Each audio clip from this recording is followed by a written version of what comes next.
يا صباح الفل والياسمين على كل حبايبنا الحلوين. ازيكم يا حبايب قلبي؟ عاملين ايه رايكم بقى يا حبايبي؟ ريري النهارده عملت لكم صينيه الماكريل. عايزه اقول لكم صينيه الماكريل بتاعتنا ريحتها بتجيب اخر الشارع، واحنا بنعملها بطريقه حلوه وبطعم خطير. يلا بينا يا حبايب قلبي نقول احنا عملنا الصينيه بتاعتنا الجميله دي ازاي. بصوا كده يا حبايبنا، انا الاول خالص معايا هنا دول 4 سمكات ماكريل مغسولين غسله كويسه، ونقعهم في ميه وملح وليمون.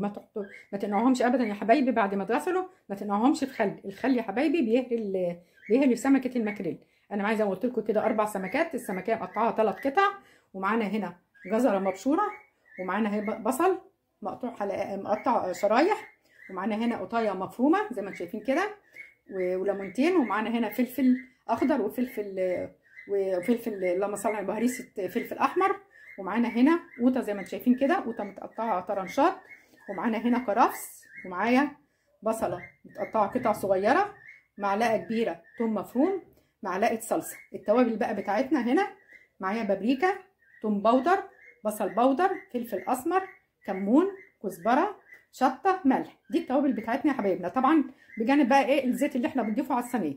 يلا بينا بقى يا حبايبنا نوضب الصينيه بتاعتنا. بصوا بقى، اول حاجه انا زي ما قلت لكم يا حبايبنا ان الماكريل بتاعنا لازم طبعا بنكون غاسلينه كويس، وزي ما انتم شايفينه كده، شايفين قلبه ابيض زي الفل ده طبعا. وبنقعه بقى بعد ما بنغسله زي ما قلت لكم في ميه وملح وليمون، بننقعه شويه. هنبدا بقى الاول يا حبايبنا بالتوابل بتاعتنا. التوابل بتاعتنا الاول كده هندربها كده مع بعضها. التوابل بتاعتنا كلها مع بعضها.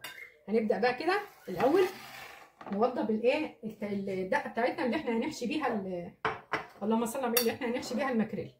هناخد الاول هنا كده البصل اللي هو المفروم، بسم الله الرحمن الرحيم، مع الثوم، مع البابريكا،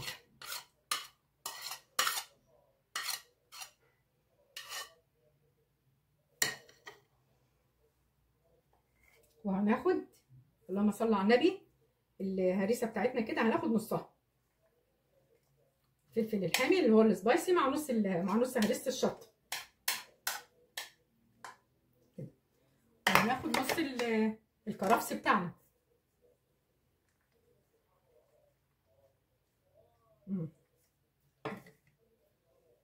وبرده نص الجزر بتاعنا.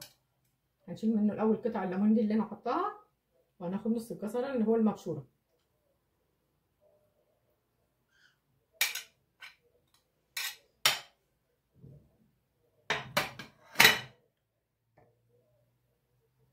وهنزل بالقطايه المفرومه بتاعتنا.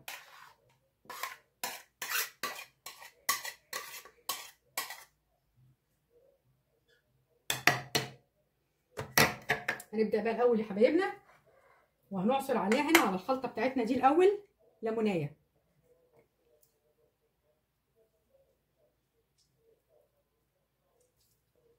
بعد ما عصرت كده يا حبيبتي، انا عصرت ليمونه ونص كبيره. لو الليمون بتاعكم صغير هتحطوا ليمونتين. هاخد بقى من نص التوابل بتاعتنا اللي انا قلبتها كده مع بعضها، واحطها على الخلطه بتاعتنا الاولانيه، ان انا انقلها عشان اقدر اقلبها كويس في طبق اكبر زي ما انتم شايفين كده اهو. هنقلب كده بقى الاول الخلطه بتاعتنا دي مع بعضها. عايزه اقول لكم ريحه الخلطه لوحدها ما شاء الله، ريحه جميله جدا.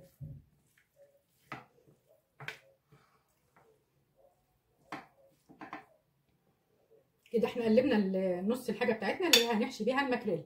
هنقلب بقى برده بقيه الحاجه الثانيه يا حبايبنا اللي احنا هنحطها تحت في ارضيه الصينيه. هنحط برده كده الخضره، الكرفس بمعنى اصح، وهنزل بالبصل،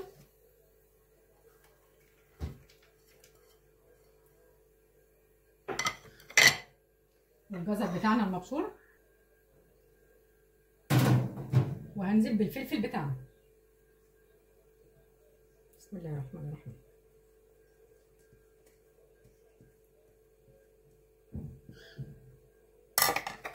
وبرده بالتوابل بتاعتنا يا حبايبي.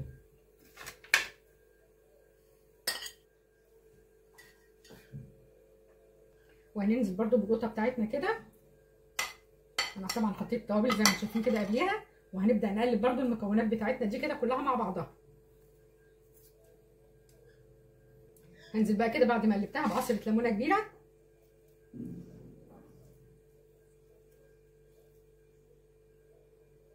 بصوا بقى الاول كده هناخد الاول بقى من اللي هي الخلطه بتاعتنا اللي هي التانيه دي، هنحط نصها كده في ارضيه الصينيه.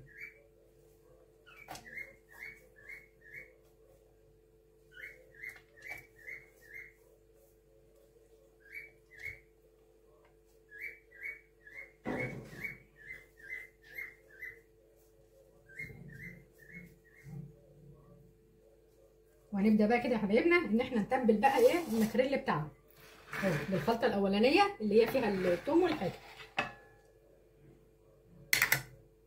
بسم الله الرحمن الرحيم. زي ما كده شايفين سمكنا ابيض وزي الفل. هنتبله بقى الاول كده اهو، ونبدا نرص الصينيه بتاعتنا. زي ما قلت لكم ان دولت 4 سمكات، انا مقطعه كل سمكه على 3.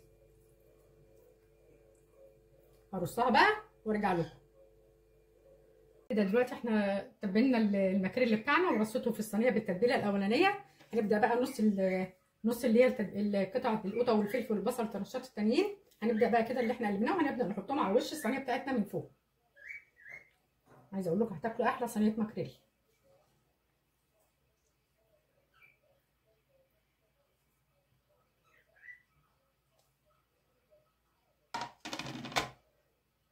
كده بعد ما رصيت عليها بقيه اللي هي الحاجات بتاعتنا من على الوش، هنبدا بقى كان تاني كده من على الوش كده ندي عصره ليمونه.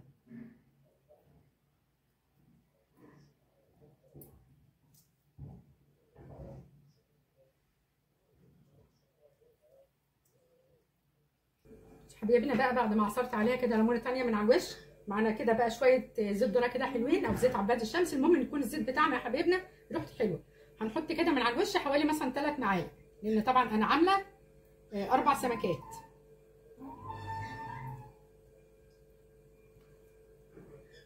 عايزه اقول لكم السمك ده مفيد جدا وحلو للناس كمان اللي هي عامله دايت. انا حطيت 4 معالق تقريبا. بصوا بقى يا حبايبنا السمك بتاعنا بقى انا ما بحبش اسويه على طول، انا بركنه كده في قلب الخلطه بتاعته واسيبه حوالي نص ساعه، وبعدين ابدا احطه على البوتاجاز من فوق، ياخد يا دوبك يستوي من فوق، ببدا ادخله تحت الشوايه. يعني ممكن انتوا برضو لو انتوا عايزين تدخلوه الفرن دي حاجه ترجع لكم، بس انا بسويه من فوق وادخله بعد كده تحت الشوايه ياخد اللون الحلو. فهغطيها دلوقتي لمده نص ساعه وبعد كده اسويها وارجع لكم بيها لما تستوي ان شاء الله. ادي كده يا حبايبنا اهي صينيه المكريل بتاعتنا بعد ما خرجت من الفرن. شايفين الجمال؟ انا زي ما قلت لكم كده ان انا حطيتها على البوتاجاز من فوق استوت، وبعدين دخلتها الفرن، شغلت لها الفرن من تحت شويه بسيط وشغلت لها الشوايه. زي ما انتم شايفين كده شكلها يا حبايبنا الصينيه بتاعتنا طالعه روعه. ادي كده يا حبايبنا المكريل بتاعنا اهو. بصوا شايفينه؟ ايه رايكم؟ شايفينه؟ المكريل بتاعنا مستوي وطعمه جميل. عايزه اقول لكم طعمه حكايه. يا ريت بقى يا حبايب قلبي لو الفيديو بتاعنا عجبكم بقى ما تنسوناش في الشير واللايك وعلامه الاشتراك.